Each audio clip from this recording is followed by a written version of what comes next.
aviso, tá bom? Tá. Sim, sim, por mim. Quando vocês quiserem também. Pessoal, boa noite. Hoje a gente vai dar início às nossas aulas aqui da SONERD, né, que a gente faz uma vez por mês.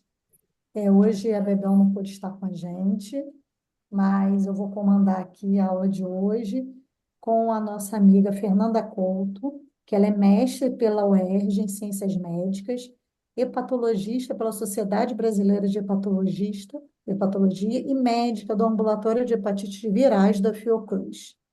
Então, Fernanda, vamos conversar um pouquinho sobre hepatite C, né, e a sua eliminação nos pacientes hemodiálise.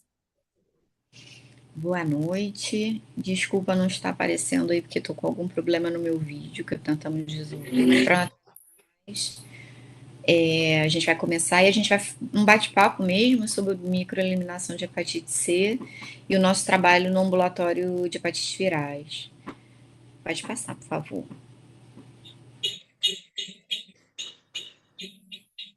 Então, a gente vai começar com um caso clínico. Eu prometo que eu vou tentar não falar o nome dessa paciente, mas ela é tão querida, tão conhecida, portanto, pode ser que escape o nome dela em algum momento.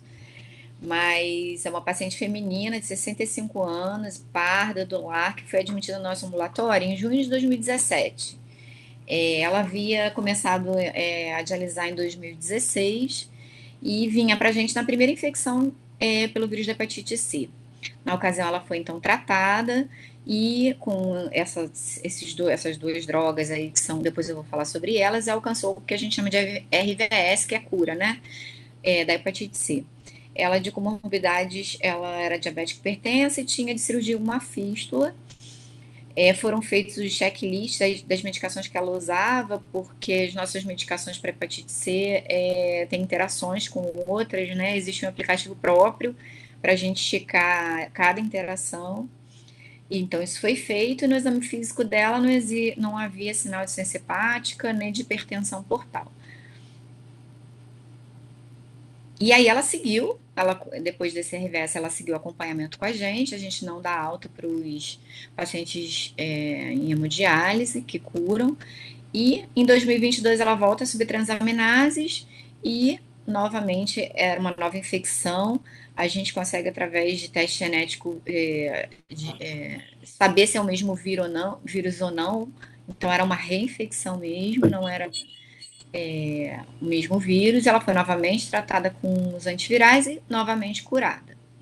Seguiu também o acompanhamento regular e até que em 2024, agora bem recente, ela volta a subir transaminases e agora a clínica entra em contato com a gente e solicita acompanhamento da nossa equipe no ambulatório.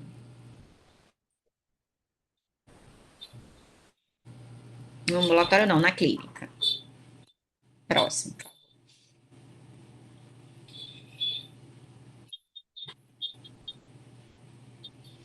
Aí aqui um resumo breve dos exames dela, ao longo das 3 infecções dela.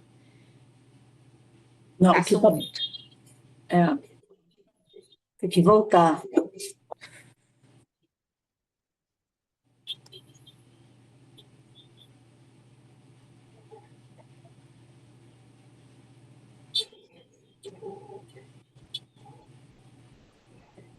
Oi, Fernanda. Desculpa. Aí, Tem que voltar um slide. Vocês estão me ouvindo? Eu estou sim. ouvindo. Isso, esse. Esse mesmo?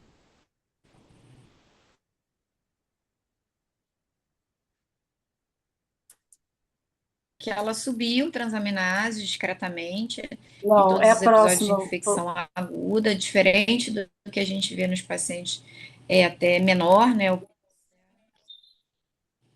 É o da tabela, é esse.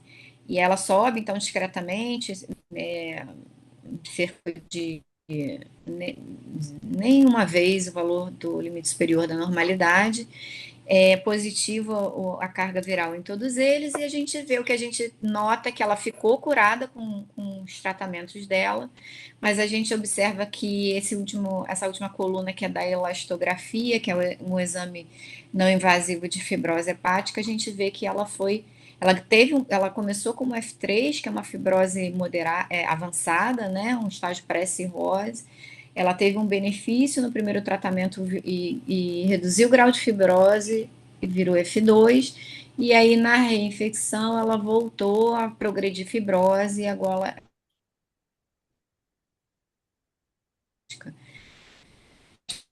Então, era só para fazer uma introdução com o cálculo do novo.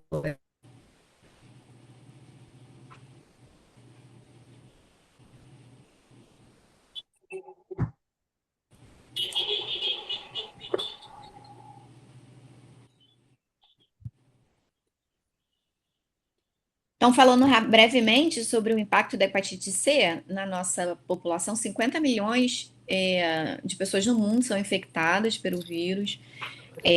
Estima-se que 1,5 milhões de pessoas se infectam por ano. A prevalência na população geral não é alta, é entre 0,7% e 1%, mas a prevalência nos pacientes em hemodiálise ela varia conforme os estudos, conforme as regiões, e esse dado de 24% é de um estudo, uma meta-análise recente, que se estima que seja cerca de 24% de prevalência.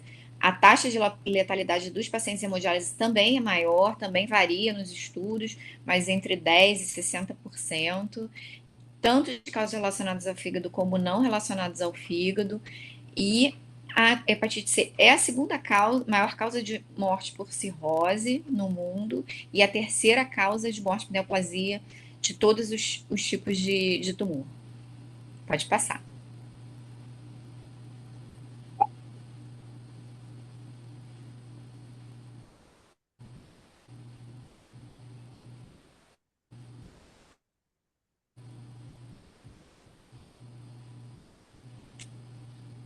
Estão me ouvindo? Sim. Acho que tem que ir para o slide anterior, que é do mapa. Pro próximo. Não, o próximo. O do mapa.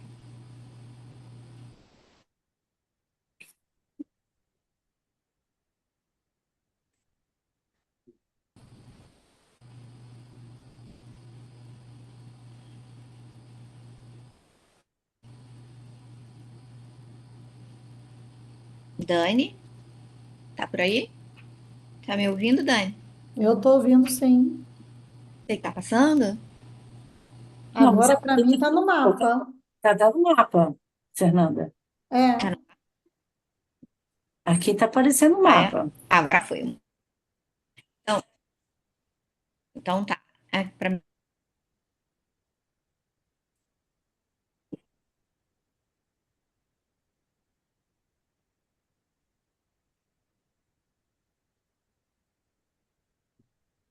está no mapa, Fernanda.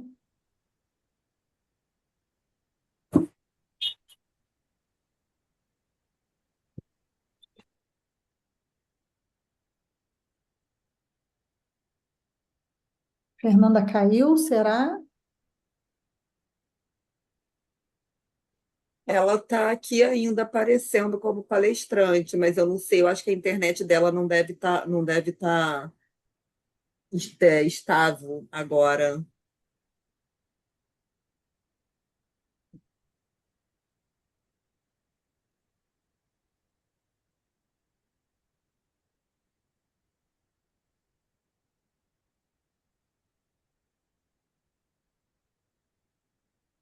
Dani, não quer tentar dar uma ligada para Fernanda para ver o que está acontecendo? Estou mandando mensagem agora para ela.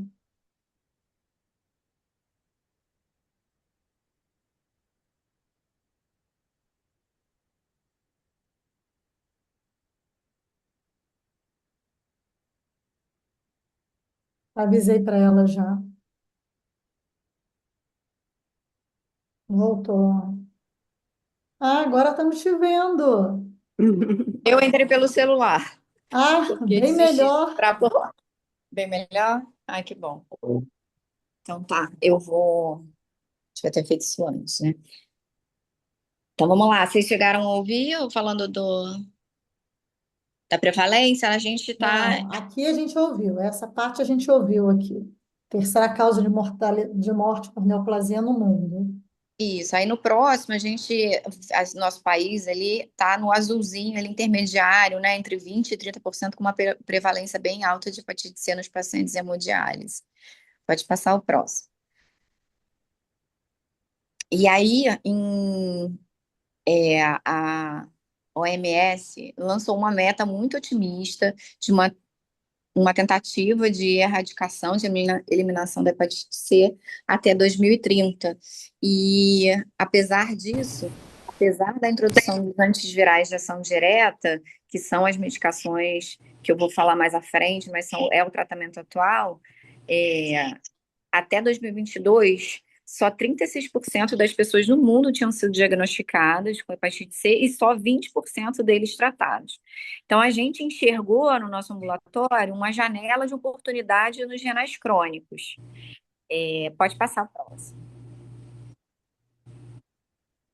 E aí eu queria falar um pouquinho de microeliminação. A OMS, então, veio com esse conceito numa tentativa de alcançar a meta dela de erradicação até 2030, mas através de uma abordagem estratégica que era alcançando populações específicas, vulneráveis e de alta prevalência, como são os pacientes hemodiálise.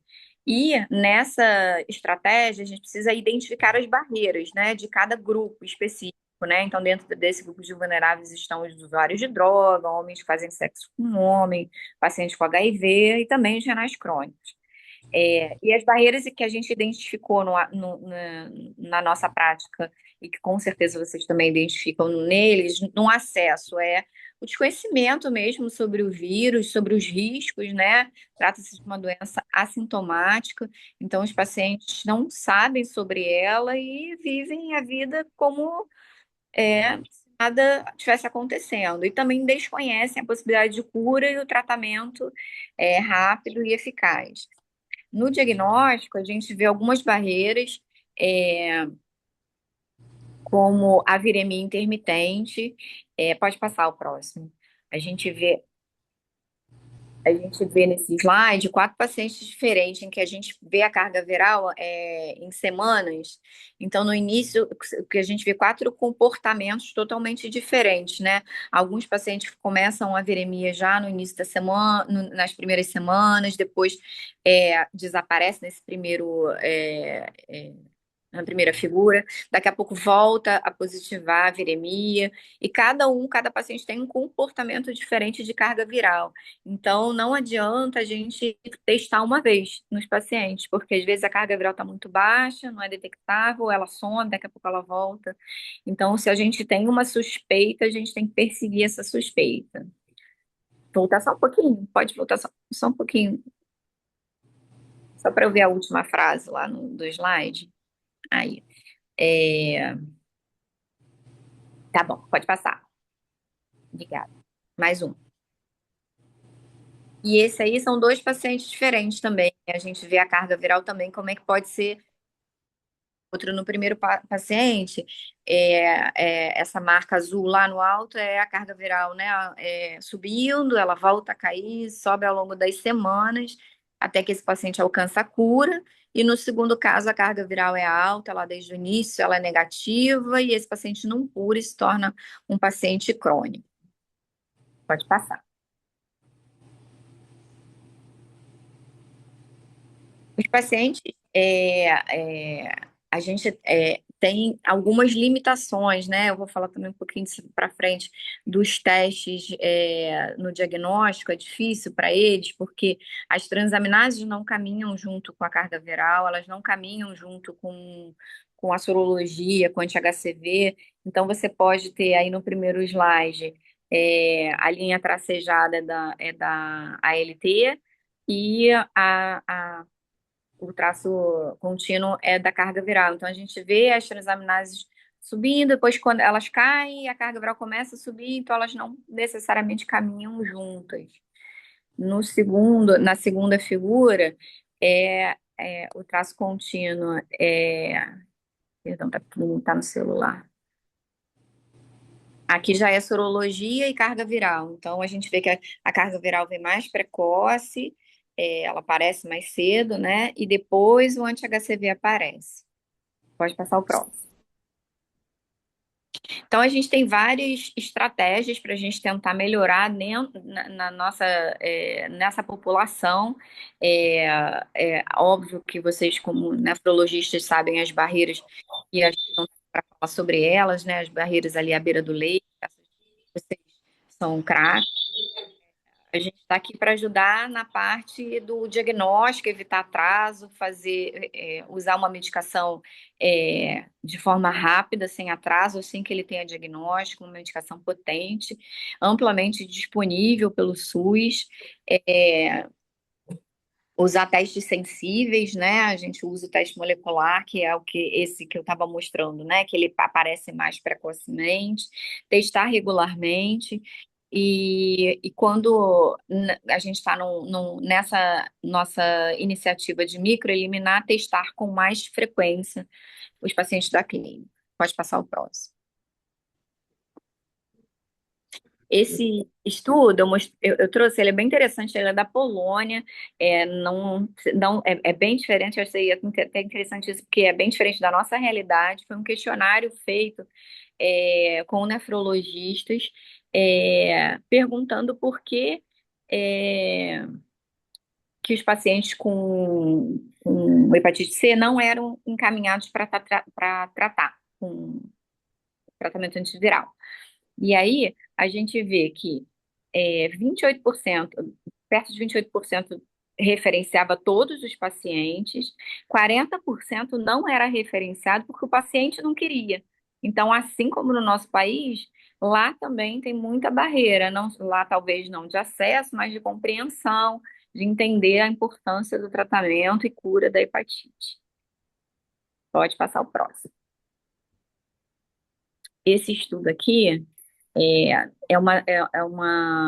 na verdade, é uma proposta para da microeliminação, né? E aí ele está grandão aqui, não é para ninguém ler isso, mas depois eu vou fazer um menorzinho para o nosso público-alvo. Mas de lá de baixo para cima, a gente precisa de um comprometimento político com a microeliminação da hepatite C. A gente precisa reduzir as barreiras estruturais, né, de desigualdade, estigma da doença, discriminação. E aí pode passar o próximo. E aí, dentro aqui da nossa população, né, dos renais crônicos, a proposta é melhorar o acesso através de levar a medicação até o paciente, fazer um screening universal, e eles sugerem com um teste molecular, que é como nós fazemos para diagnosticar casos mais precocemente, tornar o tratamento mais disponível, e dentro das práticas, facilitar os pacientes de doença leve, né, podem ser tratados no próprio local, e os que são mais graves, complicados, aí a gente faz, né, uma discussão multidisciplinar. Oi, peraí, tem que fazer alguma coisa. Pronto. E aí, no pós-RVS, que é pós-cura, monitorização, eles sugerem até que você nem precise fazer, que não seja necessário você ficar fazendo monitorização se eles não têm comportamento de risco. Na nossa população, isso não é viável, porque eles podem se reinfectar, né, na própria clínica. Pode passar o próximo. Não só na clínica, mas assim nas múltiplas internações, né, nas hemotransfusões que são frequentes, eles são pacientes de alto risco.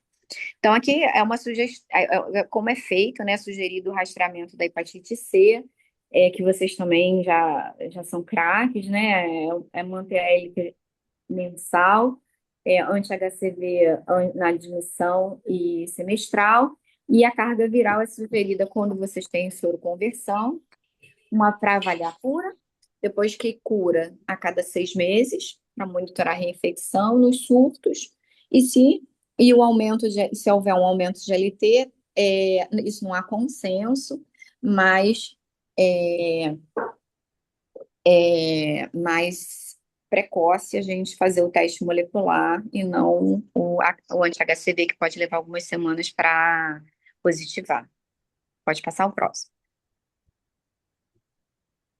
E aí um fluxograma só, então o anti-HCV na admissão, que é o rastreamento inicial, um monitoramento contínuo com anti-HCV semanal, semestral e a LT mensal, e se aumentar a LT ou soro converter, com anti-HCV de negativo para positivo, aí então fazer a carga viral. Pode passar.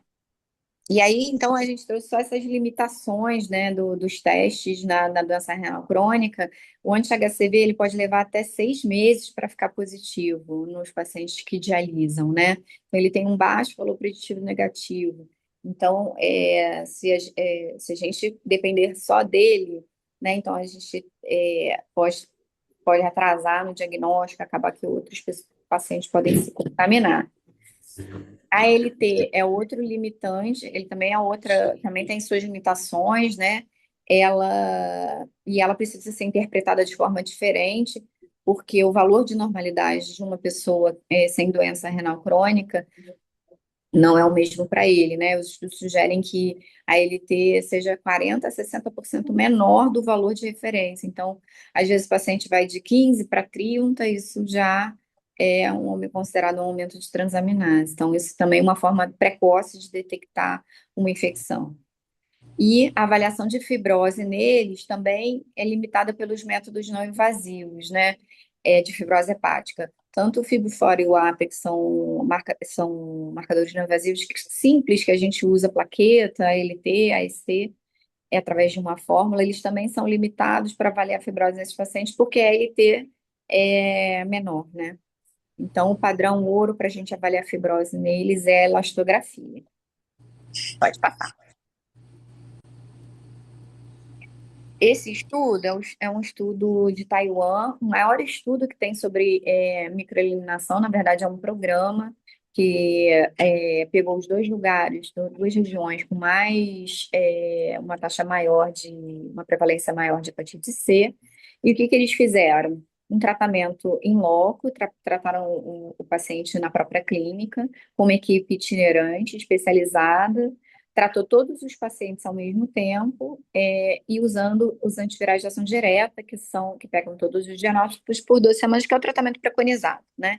E o que eles observaram? Uma redução da incidência anual e taxa de reinfecção importante, a cerca de 1,5%, que é bem menor do que a nossa. Pode passar. Então, o tratamento, o mais importante, ele é universal, ele não foi assim que os DAs, né, como a gente chama, os antivirais de ação direta, foram liberados, os pacientes que usaram eram os cirróticos, eram os pacientes com fibrose avançada, e atualmente todo paciente, independente do grau de fibrose, que faça um diagnóstico de hepatite C pode ser tratado. É importante todo mundo saber, inclusive os pacientes que usam que a medicação é, é apenas por 3 meses, na grande maioria, exceto cirróticos, que usam por 6 meses, eles curam em mais de 90% das vezes. Se não cura, existe um retratamento também com droga oral por 3 meses. Tem uma baixa frequência de eventos adversos. Eles podem ser usados pós-transplante, diferente da era interferon, né, que a gente tinha que tratar todo mundo antes. Eu lembro que os nefrologistas não podiam liberar para o transplante, eles podem ser usados depois também, e eles não necessitam de ajuste para a função renal. Então, é um tratamento rápido, simples, e que há recomendação de que pacientes com grau de fibrose leve possam ser tratados em clínicas da família, inclusive pelos nefrologistas, se forem capacitados. Sempre lembrando que existe uma ferramenta, um aplicativo para checar as interações, é de fácil acesso e é de graça. A gente checa cada remédio, então o que a gente pede quando a gente trata o paciente é para ele avisar, então, se o nefrologista ou qualquer outro médico começar uma medicação, avisar a gente para a gente checar e ver se não tem interação com os antivirais. E a cura, que é o RVS 12, que significa testar a carga viral 12 semanas após o fim do tratamento, ou seja, 3 meses depois que acabar de tomar o remédio, a gente escolhe uma nova carga viral e avalia a cura. Ela é alcançada nessa taxa aí de 90 a 98%, assim como na população geral. Pode passar. E daí, então, eu queria falar do nosso programa. Agora, lembrando a nossa paciente lá de trás, que eu falei no caso clínico, ela foi lá onde tudo começou, o programa itinerante de tratamento da hepatite C nas clínicas de diálise do nosso ambulatório, da Fiocruz, em que a gente parece muito que a gente copiou, na verdade ele foi idealizado pela doutora Lia, que está aqui com a gente, mas não foi uma cópia, mas ele é muito parecido com aquele RAISE, né, aquele estudo que eu mostrei de Taiwan. Nós temos uma equipe multidisciplinar com enfermeiros, biólogos, médicos, infectologista, hepatologista, e uma equipe grande para tratar esses pacientes na clínica. Nós fazemos o tratamento foco, então nós vamos até a clínica, e aí é um trabalho em conjunto com o nefrologista, para a gente organizar, né, a nossa ida para coletar o exame de sangue. Então, no dia da coleta dos pacientes, a nossa equipe vai até lá, leva o material, traz o sangue para a Fiocruz, a gente faz um cadastro, né? Existe toda uma parte administrativa também realizada pela nossa equipe. Depois a gente pega uma autorização do paciente para a gente ir até a farmácia buscar a medicação para ele, e a gente volta na clínica, entrega a medicação, começa o tratamento, orienta e faz telemedicina para acompanhar a adesão. Quando termina o tratamento, a gente combina com o paciente que 3 meses depois vamos voltar para coletar a carga viral, e aí a gente avalia a cura e define se ele pode receber alta ou se ele continua com a gente no nosso ambulatório, naqueles casos de paciente com cirrose ou fibrose avançada. Idealmente, desculpa.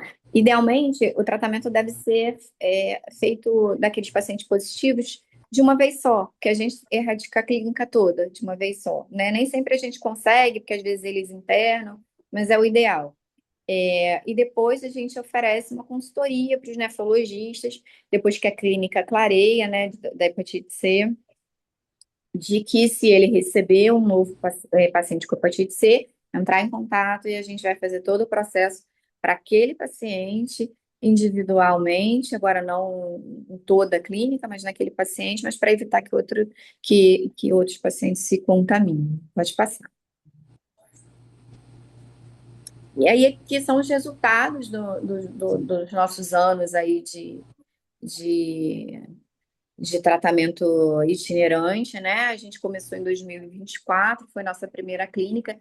Desde então, 4 clínicas foram contempladas, 670 pacientes testados com teste molecular, né? Então, com a carga viral. Dessas 4 clínicas, 36 indivíduos tinham anti-HCV positivo, e na nossa coleta, como nós coletamos de todos os pacientes no primeiro dia que fomos à clínica, nós diagnosticamos 3 casos agudos que não tinham nem anti-HCV, não tinham aumento de transaminases, e foram testados, e um em cada clínica foi positivo. Foi muito importante para evitar que outros pacientes fossem contaminados. Todos eles tinham históricos de internação, hemotransfusão, um deles tinha fístula. Então, as múltiplas internações e cirurgias acabam trazendo risco para a clínica, né? Desses pacientes, desses 36 anti-HCV positivos, 18 eram para tratamento, tinham carga viral positiva. 14 foram tratados, 4 faleceram antes de outras causas, não relacionadas ao fígado, e dos 14 tratados, nós obtivemos 100% de cura. Pode passar. E aí está a nossa equipe, que ama fazer campanha. É um dia super cansativo, mas todo mundo vai super engajado. Não tá todo mundo aí, né? Porque não dá para botar tanta foto, mas falando um pouquinho só melhor, assim, a gente oferece no nosso programa de tratamento itinerante duas formas de tratar os pacientes, né? Nessas 4 clínicas, nós fomos em 2 dias para pegar os 2 turnos. Pegamos todos os turnos de todos os dias, desses 2 dias e rastreamos a clínica inteira com um teste molecular. É, Foi mais trabalhoso, tanto para a gente quanto para a clínica, para o nefrologista, todos foram muito parceiros. Os RTs de enfermagem também muito parceiros, mas a gente teve um benefício enorme de pegar um caso agudo em cada clínica e evitar que a infecção passasse para outros. E a gente, depois de rastrear todo mundo, a gente fez esse tratamento indo até lá várias vezes, foram várias visitas, vários profissionais envolvidos, mas a gente está lá embaixo, ó, todo mundo felizão, porque a gente está seguindo aí na meta de microeliminação da hepatite C. Pode passar. Obrigada por quem está aí me ouvindo. E a gente está deixando os nossos contatos, qualquer um que souber ou for RT de alguma clínica, queria que vocês divulgassem o nosso programa. Ele não tem custo para a clínica. É importante que vocês saibam que a gente não expõe clínica nenhuma. A gente, diagnosticando algum caso agudo, como foram nesses, né, uma soroconversão, a gente ajuda a fazer a notificação. Então, e trata o paciente de forma rápida, com o objetivo de beneficiar mesmo todo mundo, principalmente os pacientes. E não há custo, o custo é todo pela Fiocruz, né? A gente leva nosso material, o transporte, né? Também pela Fiocruz, enfim, a doutora Lia deve querer falar um pouquinho mais aí do programa idealizado por ela. Obrigada.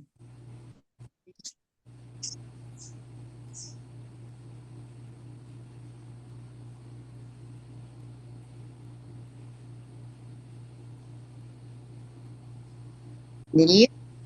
Tá aí, Lia?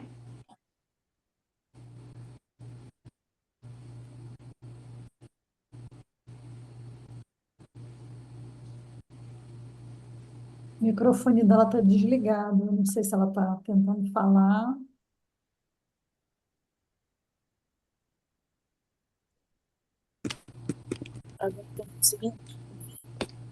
Lia? Está ouvindo ou não? Sim. Estão ouvindo? Porque não sei por que que eu saí, usou, mas deixa eu.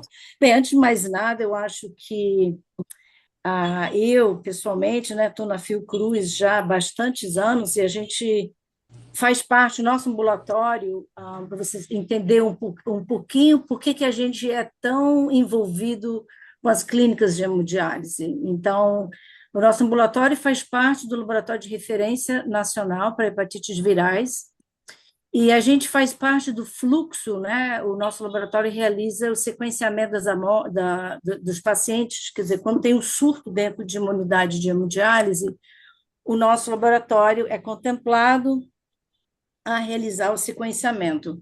Só que, há alguns anos, a gente criou, o ambulatório foi criado, acho que foi em 1995, mais ou menos, e então, a gente começou aí, não só a equipe do laboratório, mas a gente começou aí os médicos, né? Então, a gente começou a ter olhares diferentes, né? O que que a gente poderia fazer até para evitar, entendeu? Então, a gente foi contemplado até em 2023, uma verba da emenda parlamentar, e que essa realmente foi um dos meus objetivos, que a gente já tinha bastante tempo, era da gente ir ao paciente, porque é isso que a gente ouvia. Quando a gente conversava com os pacientes, porque os nefrologistas falavam, a gente encaminhou para o Pedro Ernesto, mas o paciente não vai. E aí a gente conversando com os pacientes, realmente, que nem a Fernanda mostrou, que mais de 40%, acho que era 41% dos pacientes recusam a ir. Realmente a gente entende, né? Já fazem hemodiálise 3 vezes por semana. Então a gente pensou, vamos fazer esse trabalho itinerante. Só que quando a gente ia iniciar, teve uma unidade de hemodiálise que nos procurou para ter ajuda por causa de uns casos agudos. Entendeu? A gente vai, vamos começar com essa. A nossa intenção, inicialmente, era de ir para as clínicas e tratar. Só que a gente viu um outro olhar. Então, na verdade, são dois programas. A gente poderia ir simplesmente para as clínicas de hemodiálise e realizar o tratamento daqueles que são positivos. Agora, a outra proposta que a gente criou e foi de entrar nas clínicas de hemodiálise e a gente testa todo mundo, porque isso não faz parte do protocolo, né? Isso não é contemplado pela Anvisa, em que todo mundo tem que ser testado para HCV-RNA, mas é isso que a gente faz, a gente entra e testa todo mundo. E aí que a gente, inclusive, detectou. E, assim, a Fernanda mencionou, e, assim, os pacientes renais, realmente, para hepatite C, são muito complicados. Primeiro, né, ela explicou, o anti-HCV, a soroconversão de HCV demora. Na literatura, me lembro, lá em 2000, a gente estava avaliando um surto, né, e eu vendo que um paciente tinha vírus, mas passou um mês, 2 meses, 3 meses, 4 meses, 5 meses, cadê o anticorpo? Só veio aparecer 6 meses depois. E há relatos na literatura de pacientes por de hepatite C sem anticorpo por mais de 5 anos. Então, isso também me preocupou, porque a gente sabe que nas unidades de hemodiálise não se faz o HCV-RNA, só aqueles que são anti-HCV positivo. Então, aquelas infecções ocultas iam se perder. Por isso que a gente, então, ofertou. Realmente, é trabalhoso, porque se é uma clínica que tem 300 pacientes, são 2 dias, 3 turnos, assim, é bastante laborioso, mas eu acho que os benefícios que traz e de você zerar a clínica, assim, então você vai pegar as infecções ocultas, as infecções agudas, entendeu? Também, porque isso também é outra coisa. Você pode ter um paciente 2 anos com vírus e ele não tem anticorpo, assim, isso não é muito comum, mas pode acontecer. E outra coisa também muito importante, essa viremia intermitente. Então, quando você tem um paciente, isso é uma coisa que eu até não é só com os renais. Todo paciente agudo nos primeiros 6 meses, ele faz essa viremia intermitente. Ora, você encontra um log de 5, depois não detectar. Se você faz só uma coleta, ele não tem vírus, acabou, alta, pode ir embora, você não tem o vírus. Não é bem assim. Então, o paciente agudo, a gente faz pelo menos 3 a 4 sequenciais para a gente ter certeza que realmente, porque alguns pacientes podem fazer a cura espontânea. Isso acontece. Nos pacientes rígidos, imunocompetentes, por exemplo, os ictéricos, 50% vai fazer cura espontânea, eles têm mais chance. É lógico, o paciente de hemodiálise já a chance de fazer cura espontânea realmente é muito menor, mas também não é impossível. E outra coisa também interessante são as transaminases, e a Fernanda também pontuou isso, o que a gente, numa das clínicas, e a gente até publicou um trabalho que ela mencionou aí no manuscrito, lá no artigo, acho que é Nephrology, em que a gente verificou, quer dizer, o paciente, o renal crônico, geralmente tem um ALT baixo, 7, 8, 10. Por exemplo, na Fiocruz, o que a gente usa, o normal é até 32. Se o paciente era 10 e subiu para 32, triplicou. Então, algumas das unidades hemodiálise que a gente trabalhou no passado em surtos, a gente sugeriu e alguns adotaram isso, utilizar o basal do paciente. O paciente entrou e está fazendo, tem transaminase de 7, 8, 9, 10, esse é o basal dele. Então, se de repente for para 24, para ele isso aumentou, é um sinal de alerta. Não pensar, 32 é o normal, subir para 24, ainda está normal. Então, é uma sugestão também de usar o basal do paciente, né, para você ver se aumentou ou não. Então, eu acho que, na verdade, a proposta aqui, nós temos duas propostas. Uma Eu acho que foi com muito sucesso, é muito trabalho, né? A gente fazer esse trabalho itinerante, da gente levar os medicamentos, quer dizer, a gente levar tudo para o paciente. Então, a gente faz a coleta na clínica, a gente traz os resultados de volta para a clínica, isso é entregue para o paciente, para o nefrologista. Então, a gente tem um trabalho também muito assim com os nefrologistas, né? Depois a gente vai trazer os medicamentos e a gente ainda faz o acompanhamento com telemedicina e depois, quando terminar, o Fiocruz volta para fazer o controle. E algumas clínicas a gente ainda sugeriu, porque sempre está entrando paciente novo. Então, cada paciente novo que entrasse, enquanto a gente está fazendo, vamos fazer, ele escolhe e a gente vai lá buscar. Então, a gente está à disposição, que nem a Fernanda falou, isso não existe custo, entendeu? E outra, a sugestão era de fazer o rastreamento por total de todos os pacientes, entendeu? Porque aí você vai detectar ou casos agudos ou casos ocultos. Porque isso também é muito difícil, assim, quando a gente vê, paciente era negativo no anti-HCV, virou positivo.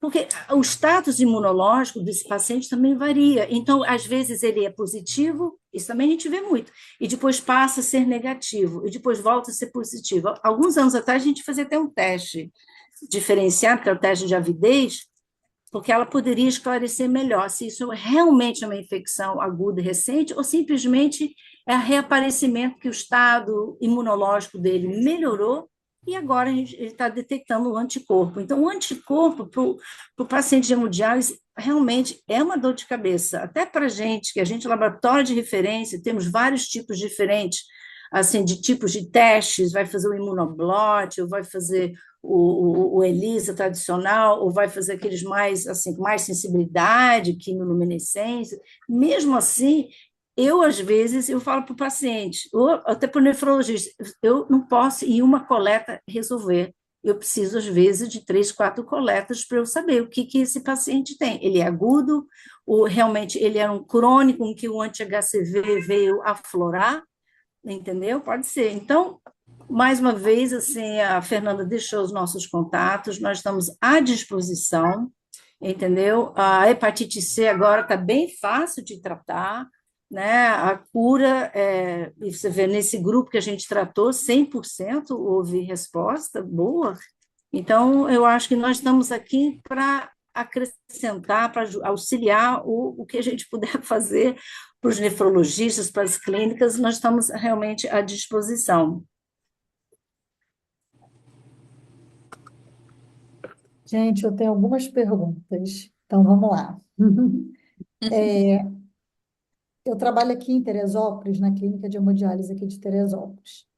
E a gente tinha mais ou menos uns 8 pacientes HCV, porque no passado esses pacientes vieram de outra clínica e teve uma contaminação nessa clínica. Então, aí a gente meio que herdou, entre aspas, esses pacientes, né? E com esse programa, né, que foi um programa até que o pessoal aqui da secretaria conversou com a gente conseguiu eliminar, não temos mais nenhum paciente hepatite C. E aí fica a dúvida o seguinte: existe alguma possibilidade nos estudos que vocês acompanham desse paciente que foi tratado com essas drogas novas, eles voltarem a esse vírus, de alguma maneira, ficar latente e ele voltar? Ou vocês, pelo acompanhamento, pelos estudos que vocês acompanham, isso não acontece? Essa é a Fernanda quer minha. responder. A Fernanda pode responder. Não, assim, o que acontece é que às vezes, essa é uma pergunta comum dos pacientes para a gente, né? A gente se pode voltar para dialisar com todo mundo, né? Na sala, algumas clínicas ainda tem uma salinha separada, né? Outras não, mas é meio que um lugarzinho reservado para o anti-HCV positivo, aí eles ficam querendo estar no meio de todos, né? E a gente não traz ruído nenhum.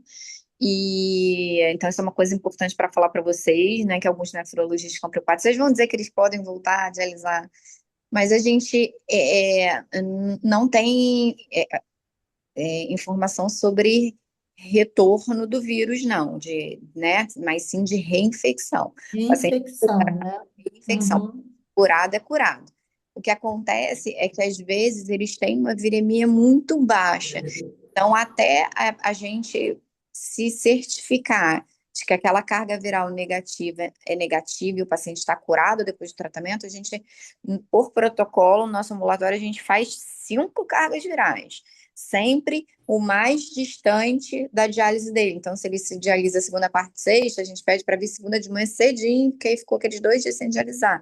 E às vezes a gente pega lá uma carga viral de 36 e ainda é positivo, mas o tratamento é muito eficaz, né? É mesmo a taxa de resposta da população geral. E o que a gente vê é reinfecção, não tem informação de voltar o vírus, não. O que a gente teve aqui na clínica foi paciente que fez o tratamento, mas não zerou, porque eu acho que ainda teve uma carga viral, que a gente faz RNA, né? PCR, né? RNA não, PCR, né? Para hepatite C.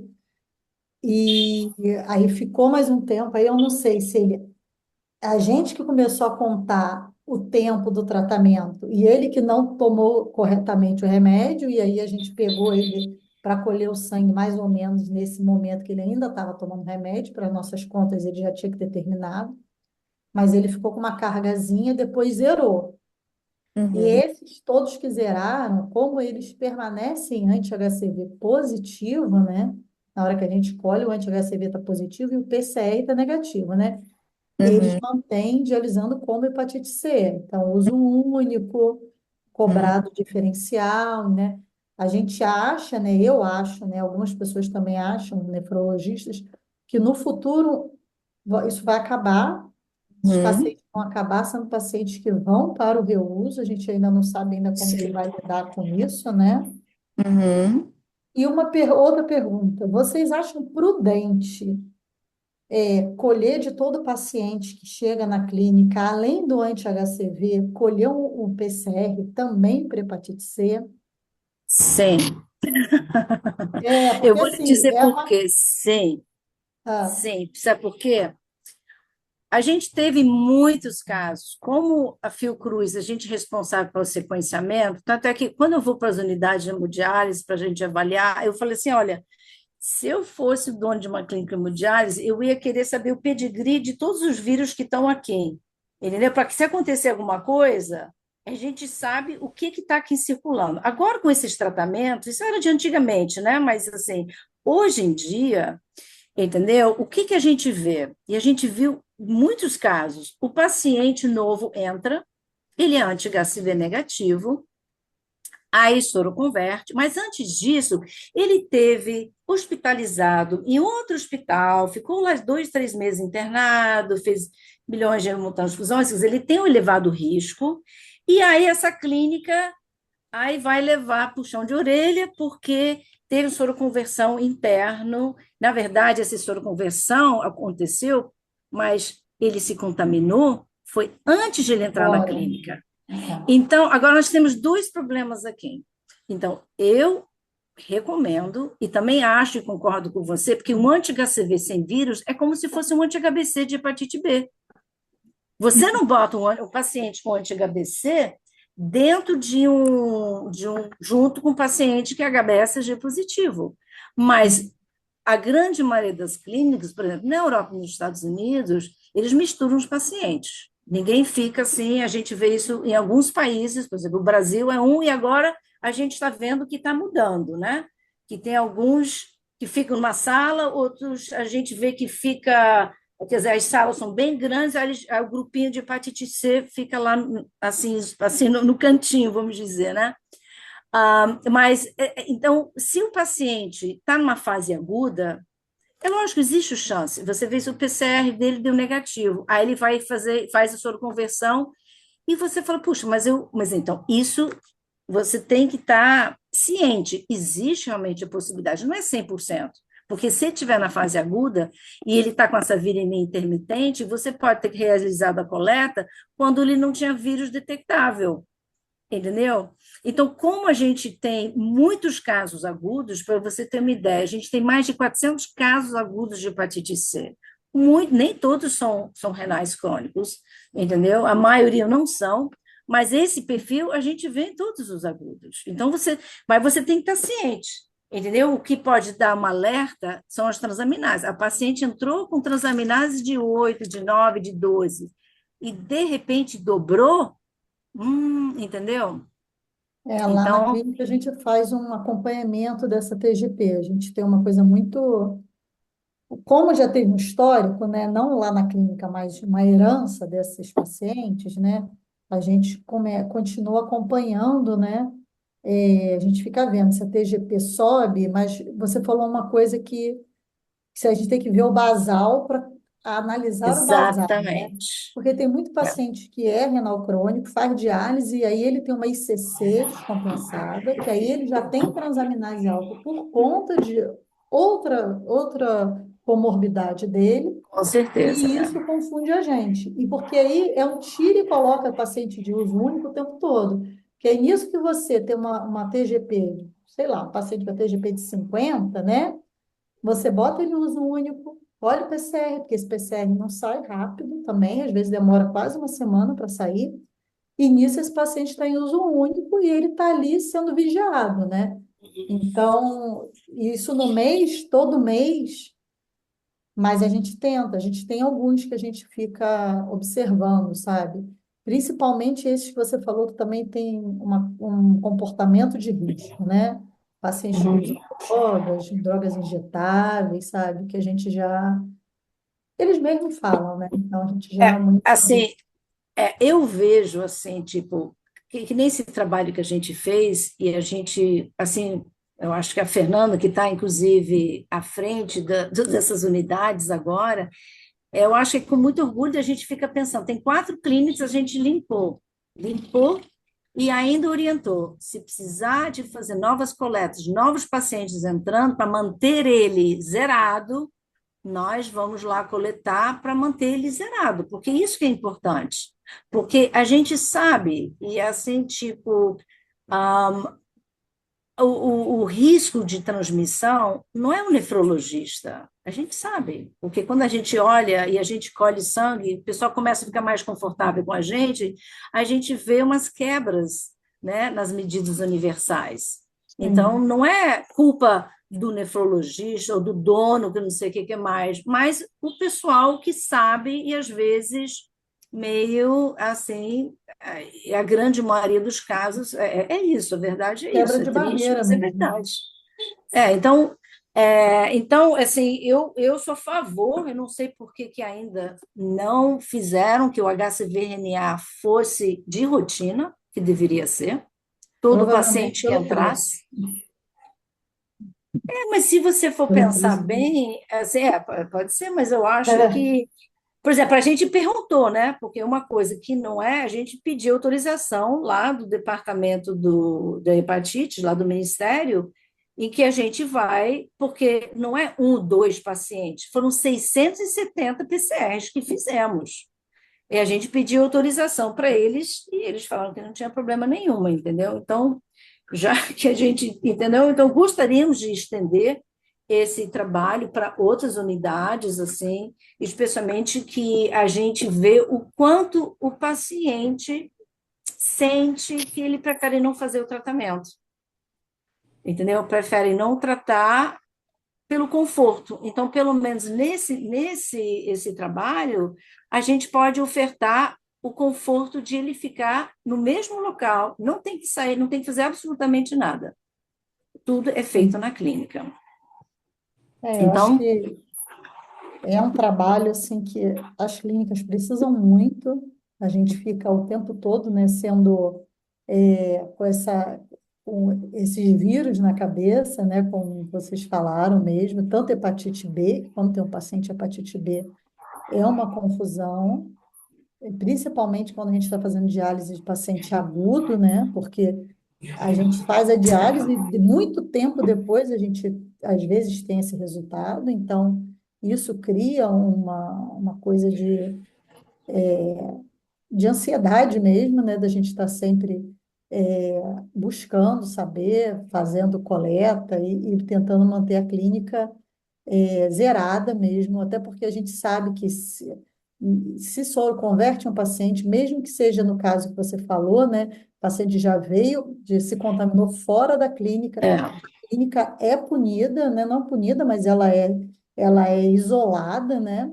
Ela fica sem receber paciente, às vezes quase um ano isolada.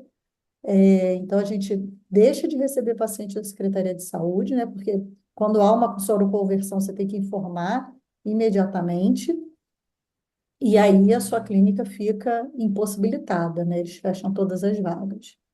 E a gente sabe que isso leva, né, a um prejuízo para a própria clínica, né? Além de você ter que ficar fazendo exames e exames nos pacientes, né? Uma atenção para todo mundo. Eu fiquei muito feliz quando a gente conseguiu tratar mesmo lá da clínica, que realmente zeramos. E depois, como você falou, entraram outros pacientes com hepatite C, e que a gente conseguiu tratar também. Então, e é uma busca, né, contínua. A gente está sempre tentando bloquear, né? Tanto que para hepatite C a gente ainda não faz teste de PCR logo na chegada, a gente só pede anti-HCV, mas isso é uma coisa que a gente tem pensado. Hepatite B, a gente pede para o paciente se vacinar. Quando é ambulatorial, a gente pede antes, né? Tenta fazer isso, né? E, e é isso, eu acho que a gente teve uma evolução muito grande, muito mesmo, com o tratamento. A primeira vez que eu vi sobre o tratamento de hepatite C curando 95%, 98%, eu fiquei assim, sabe? Gente, a gente vai resolver, né? Vamos resolver alguma coisa. A gente vai conseguir, né? E, e o trabalho de vocês é muito importante. Depois eu vou até te pedir, Fernanda, se você me manda no Zap, só para eu passar para os grupos que eu tenho, né? Amigos que trabalham em clínicas, o contato, como que faz o contato com vocês, tá? Tá, ajuda a gente porque é um programa que a gente tem muito carinho, né? Mas a gente encontra muita resistência nos nefrologistas. A gente entende que talvez algumas pessoas achem que a gente seja vigilância sanitária, que a gente está indo lá para, de alguma forma, punir, a gente está indo lá para ajudar. E a gente faz isso com o maior amor mesmo, sabe? No dia de campanha fica todo mundo animado. Então, a gente tem essas duas formas, ou escanear a clínica toda, ou ir lá só para tratar quem é positivo e clarear a clínica. Eu vou te mandar assim os nossos contatos, você pode espalhar aí nos grupos e a gente está só para ajudar mesmo. Ah, Obrigada então tá. por ter ouvido a gente, ouvido sobre a nossa experiência, tá? Muito obrigada, tá, Fernanda, Lia, muito obrigada. Esse é um assunto que sempre fica uma pulguinha atrás da orelha da gente. Mas então, qualquer dúvida, eu também vou te ligar, tá? Agora que eu tenho seu contato, E eu vou te ligar. vocês Tá bom? Um beijo, boa noite para todos. também. Tchau, tchau. Tchau, ok, tchau. tá, tá, tchau. Tchau, obrigada. Não,